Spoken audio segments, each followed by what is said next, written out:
Good morning everyone, my name is Michelle, I hope you're doing well. Welcome to another video. It is Thursday morning, the 11th of July, and it's Miss Tillington's birthday tomorrow. She'll be 8 years old, which technically classifies her as a senior dog. So this is her last day as a youngster.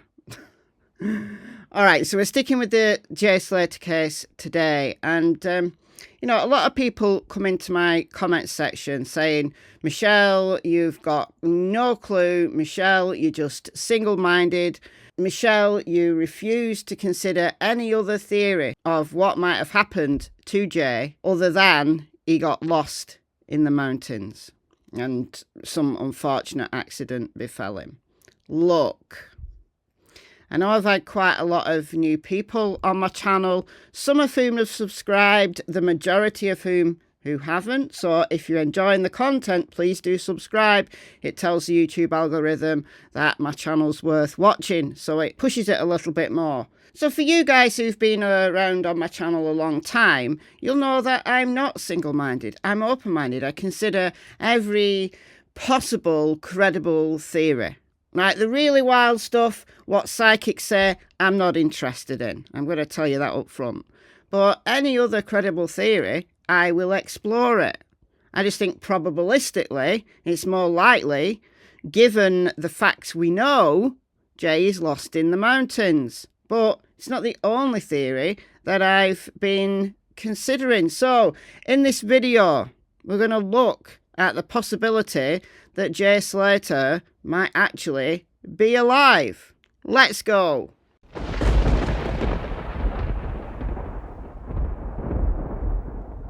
I'm going to start with this interview. So this is just a clip from a TikTok live. Yes, all the best information comes from TikTok, guys.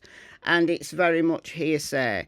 I found this on the channel YouTube Asylum, which is probably a good name for some of the craziness that goes on in these cases. But this is from someone who used to work in Playa de las Americas, and he's heard from his cousin, and his cousin is Lucy May Law, who's Jay's friend. It's her roommate, so this is hearsay. This kind of information is not admissible in court, all right? But it's interesting, so let's have a little listen to this. Yeah, so what have you got to say, mate?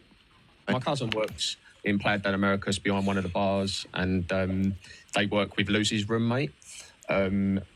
I won't obviously give any names because I'm assuming that that's not the right thing to be doing. But yeah, my cousin said that on Friday when they went into work in the evening, they normally go for around about 7 o'clock to set up for the evening. Lucy's roommate come in and said that their apartment was searched that day by police and another authority. That was on the Friday of last week. What was the date of that? You'd have to double check. I'm not too sure, but they obviously that wasn't announced anywhere because they can't be giving up people's addresses and where people are staying. But this was a place in Playa de Americas, which is where most of the staff out there work. Now, you've got to bear in mind that 90%, I'd probably say, bear in mind, I've done 6 summers myself out in Tenerife. In Playa, I lived in Los Cristianos and Playa, and that's where the majority of all workers live as well. Mm-hmm. But have you noticed that in any statements all over the media, not a single worker has been interviewed? No. And there's a reason for that, because obviously all workers have been told that anyone who talks to any press, anyone who talks to anyone asking questions, they'll lose their job, they'll lose their accommodation there and then. So they've all been made well aware. And also as well, understand that the majority of workers out there are 18 years old, up to probably the age of around about 30, living their best life, working 6 days a week. They're about to go into peak season out there. But workers do know a lot of information. They stick together. And again, I can talk to that, like I can say from experience myself, they do. And again, they've all been, so they're all quite scared about that. But they're just carrying on with day by day as general. They all go to work, they all stick together. Last Friday was July the 5th.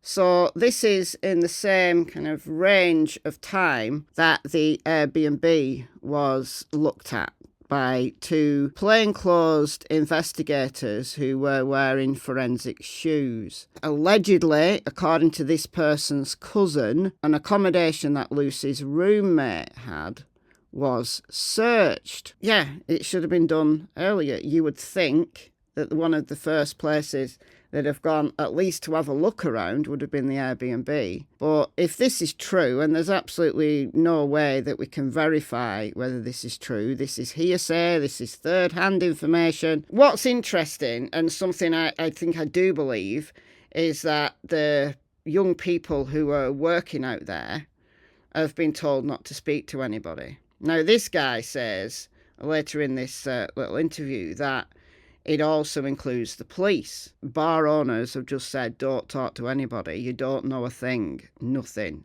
Keep it zipped. And that does make sense based on what we know about the culture. He goes on to talk about a potential theory that Jay might be alive. I spoke to my cousin yesterday. What they did confirm was that when the police and whatever other authority it was that searched the apartment there, they were informed that Jay was there. That's the reason why that got searched. And that was like 2 or 3 days after the Airbnb got searched. Right. So they searched that apartment because they were told on good information that he was there. Right. And she stays, this is Lucy, apparently stays between 2 places, a place in Playa and a place in Los Cristianos. Yep. And again, if you know them areas, you'll know they're not massively far from one another. Still a drive to Los Cristianos or a bus, but that's where she spends most of her time between them 2 places. So they didn't find anything there. They didn't find, they were looking apparently for belongings of his, and the other authority took some DNA evidence, which is what they took apparently the Airbnb there as well. Yeah, I suspected that the Airbnb, what they were going in looking for, was evidence that Jay had been there. So, you know, there's a theory that Jay had never been in Masca, that the person who was photographed on the steps holding a cigarette wasn't Jay, and Jay had never been walking in the mountains, that his phone ping was staged. Someone had taken his phone up there to make it look like he'd been up there, and one researcher, TikToker person, had said that where the phone pinged, it was in deep underbrush and no one would have walked through there. But GPS has a 10-metre range, so it could be 10 metres out, and it's within 10 metres where the actual ping was in the underbrush. It's within 10 metres of the path. Talked about that yesterday. I've talked about it previously as well. But that's the theory that the police perhaps were testing. There's a camera that looks down the rapids. Talked about this in his long video doing the walk. That there's a camera at the Mirador de Hilda and it looks down onto the road. Now, if Jay passed by there, I said yesterday that if Jay passed by there, not when Jay passed by there, I said if Jay passed by there, they would have seen him. However, it's quite a distance, so it could be possible that they saw someone walking up the hill there, and it could look like Jay, it could be assumed to be Jay, but maybe they didn't see his face, they didn't get a positive ID, so they went to the Airbnb to see if his DNA had been there. And if his DNA's in there, then he's been there, hasn't he? And it's his first time in Tenerife. It's his first time abroad with his friends. So he'd never been there previously. So if his DNA is there, it means he was there. And it means likely it was Jay in the mountains, likely was Jay walking up the hill, likely was Jay with his phone, likely it was Jay taking a photograph of himself looking down on the steps. But that's all if Jay was there. Personally, I believe he was there, but I'm open to a bunch of different theories because I can't prove that Jay was there. Just probabilistically, the most likely explanation is Occam's razor. All right. But strange things happen in the world, so we've got to keep an open mind. We've got to keep an open mind. Now, this guy went on to talk about the watch, the AP, not the Rolex, an AP that was stolen, allegedly, by Jay. And that he was going to sell it, and this alleged Snapchat that he sent to his friends about that he was going to sell it for 10 quid, and all of that stuff we've talked about in previous videos. If he'd stolen a watch And, this Ayub Qasim guy said, oh, come with us, we'll hide you. Well, all right, if Jay's hiding out, let's follow it on then to its logical end. So Jay's scared. The person he stole the watch from is now going to be gunning for him. And maybe this guy wasn't just some drunk that, is easy to target. Maybe this guy was somebody and Jay didn't realise. So Qasim said, come with us, we'll take you up into the mountains and you can hide out there until the coast is clear. And then he's hidden out ever since. Well, why wouldn't he just arrange transport back to the UK? Why wouldn't he just come back to the UK? He's much less likely to be found in the UK.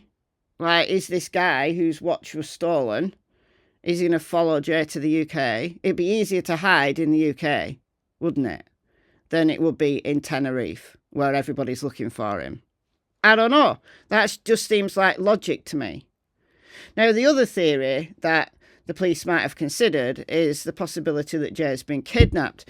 Now, the investigator Mark Williams-Thomas says that they found, in their investigation, they found absolutely no evidence that Jay was kidnapped. There's been no credible ransom demands, despite Debbie Duncan, Jay's mother, getting strange text messages saying you're never going to see your son again.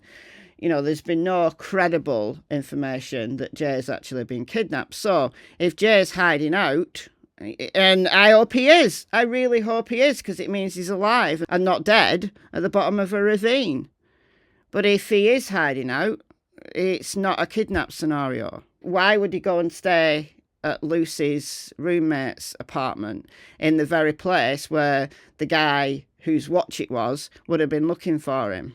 It doesn't really hold much logic. I mean, stranger things have happened, but it doesn't really hold much logic to me. So this is the latest from the mainstream media. So we're going to have a look at this article here. So the desperate search for missing British teenager Jay Slater in Tenerife is in its fourth week. 19-year-old from Oswaldtwistle in the great county of Lancashire disappeared on the Spanish island on the morning of June 17th. On Monday, the search hit a tragic landmark, passing 3 weeks to the day since he was last seen. Jay was holidaying with friends Lucy Law and Brad Hargreaves, and also Hodgie. Everybody forgets Hodgie. Has Hodgie spoken? Where's Hodgie? And had been partying at the Papagayo nightclub in Playa de las Americas the night before he vanished. Left the club with two British men, one named Ayub Qasim, known by the nickname of Johnny Vegas, although previously it was said that the other guy was Johnny Vegas. Anyway, and an unnamed second man to head to their Airbnb rental near the remote village of Masca. So, Jay left the Airbnb on Monday morning. Qasim, who was in prison for orchestrating a scheme to inundate Wales with Class A drugs, said that Jay came to the Airbnb alive and left the Airbnb alive. So we know all about the story. The 1% battery, and that he cut himself on a cactus and so on. So the police spent nearly 2 weeks there searching the ravines. But on June 30th, they called off the search. But on July the 9th, police insisted. They issued a short statement to the press saying that other lines of inquiry were still being pursued. And a source close to the case insisted investigators were not working on the basis that Jay was missing, feared, dead. So they're working on the premise that Jay could still be alive. Asked whether the investigation had moved on and police now had a clearer idea of what had happened to Jay, a spokesman for the Civil Guard said the investigation is ongoing and several lines of inquiry are being pursued. Previously, former Metropolitan Police cop, he's not been a cop for 24 years. Mark Williams-Thomas said the disappearance in Tenerife has links to established criminal networks. So we've talked about that here, and Mark Williams-Thomas believes that the stolen watch could have, some kind of implication here, and that Jay possibly was scared when he left the Airbnb. Yesterday, a new investigation by our sister site, The Express, this is from the Manchester Evening News, revealed a link between Jay's case and Tenerife's network of cannabis clubs through Qasim. So we're going to read the full investigation. Not word for word, we're going to flick through it. And also the Mail Online have done their own investigation. Mark Williams-Thomas has been looking into this as well. Organised crime groups are believed to be hijacking Spanish laws to turn the island into a new Amsterdam. Young tourists like Jay on holiday with their friends are believed to be the prime target. On a reporting trip shortly before the teenager went missing, the Express witnessed teens in party spots being offered coke and cannabis. They did so with little or no police intervention. As the Express dug deeper into the topic, their reporter learned how big players in the drug markets have identified the island as a lucrative alternative to Amsterdam. Okay. Locals in Tenerife complain that the private members club system has been hijacked by criminals who sell to tourists by having them join their establishments. The Express visited one club in Playa de las Americas resort and saw how Brits had filled out their passport details on forms to become members. In reality, this measure was little more than a charade, as non-citizens cannot legally join. Nevertheless, the investigation uncovered many businesses targeting UK citizens, ranging from weed-friendly accommodation and package holidays. It's illegal and the police are not stopping it, said one Canary Islander who spoke on the condition of anonymity for safety reasons. It's like Amsterdam now. The tourist areas have many more smoking clubs than, for example, the capital, where the local population is much higher. My small hometown alone has 10 to 12 clubs. Wow, young people where I live are getting into drugs at a very early age. I saw a 14-year-old coming out of a smoking club with a big packet of weed and call the police. They just told me they are not attending this kind of case. Tenerife hosts the majority of Canaries' 224 registered cannabis clubs, a figure which is nearly double the number just 6 years ago. Many operate illegally without a licence. Only 5 of the 31 clubs listed on Google in Tenerife were on the official database. The vast majority of these smoking venues were based in the south of the island in tourist areas and explicitly target foreigners. Well, it has been alleged that the Potter guy, the rapper, who's a friend of Qasim, who runs one of these clubs, and Qasim works there, isn't a registered business. So they're working there unregistered, so i.e. illegally. But that's just what I've heard. Over 2/3 of the clubs found listed on Google had reviews from outsiders, with one place, Jungle House, even offering free joints to those who gave it a rating with the search engine. The venue did not respond to requests for comment. Wow. Okay, the police didn't also respond. The Express has been told by multiple sources, who for safety reasons must stay anonymous, that the island's market has become a magnet for organised crime groups, including ones from Britain, who are allegedly now fighting with the Italian mafia groups. They all said anyone seeking to do business must pay kickbacks to those higher up the chain or risk closure. It was typically around 25% of the club's revenue, although in some cases the tax could be higher, and gangsters are known to take over operations to launder money. Sources describe how a protection racket kept these kickbacks flowing in. Those who didn't pay risked having their lives threatened by intimidating enforcers, who would also tell owners they'd burn down the venues of those that didn't comply. So didn't the rapper guy have his place set fire to or stolen or something? Yeah, all very interesting, very interesting. And, you know, the police, some of them, many of them maybe taking backhanders and such, and just letting all of this go on. The fact that Jay's disappearance is being investigated, you've got to ask the question, how deeply are they actually investigating? So lots of British investment, but how does any of this relate to the disappearance of Jay Slater? Well, we don't know that there is any direct links. A link between the Jay Slater case and Tenerife's network of clubs has also emerged through the last person to see the teenager before he disappeared.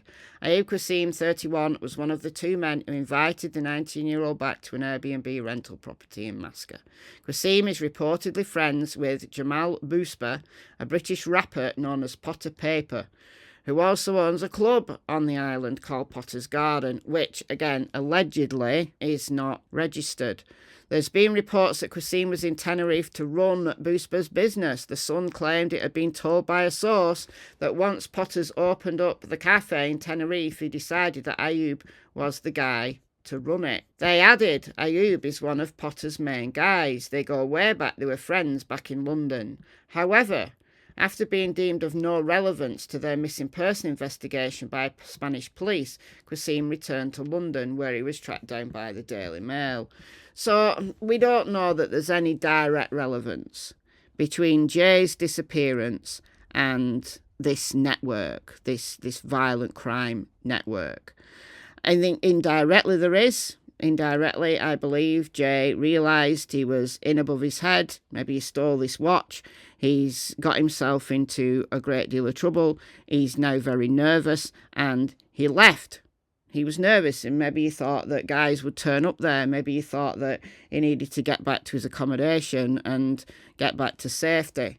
Again, I personally believe that Jay walked off on his own and tried to get back to his accommodation on his own. Why he didn't wait for a bus? Well, if he was scared, maybe he was scared of Qasim, maybe he thought he was being set up, and maybe he left. A TikTok detective also believes that Jay is still in the ravine and that there's no way it was searched properly. No, it wasn't. It wasn't. There was people out there, but they didn't search the deep ravines. Dogs can only search part of that terrain. Dogs can't go deep into, where the cactuses are thick. They can't. It's too painful for them. It would be cruel. And dogs also can't search down those deep ravines. So only parts of that area were searched by dogs. And the deepest ravines that would need ropes to get down weren't searched. And you can't see down those deep ravines because there's ledges and there's caves. If Jay was in or under one of those, then anything from the air, like a helicopter or a drone, wouldn't be able to see him. Christopher Tenerife, or simply Chris, shared a video where he scoured a vast area of the rugged terrain. In the footage he asserts there's no way the area was thoroughly searched and stated, I don't buy into the conspiracy theories. I don't buy into someone took Jay. When you come and stand on this terrain, if that lad was heading for the coast, I honestly think he's had a bit of misfortune. So do I. I'm open to other theories, but that's the common denominator, that this terrain was more than just a regular person who's not used to walking in mountains can handle. Why he was in that Airbnb, though, there is indirectly, I believe, links to this organised crime stuff, but it's indirect. That's just my opinion as it stands today. New information may come out that will change my mind, and as new information comes out, I modify my theories. That's how investigations work. Let me know your thoughts in the comments, and I'll see you in the next video. Bye, folks.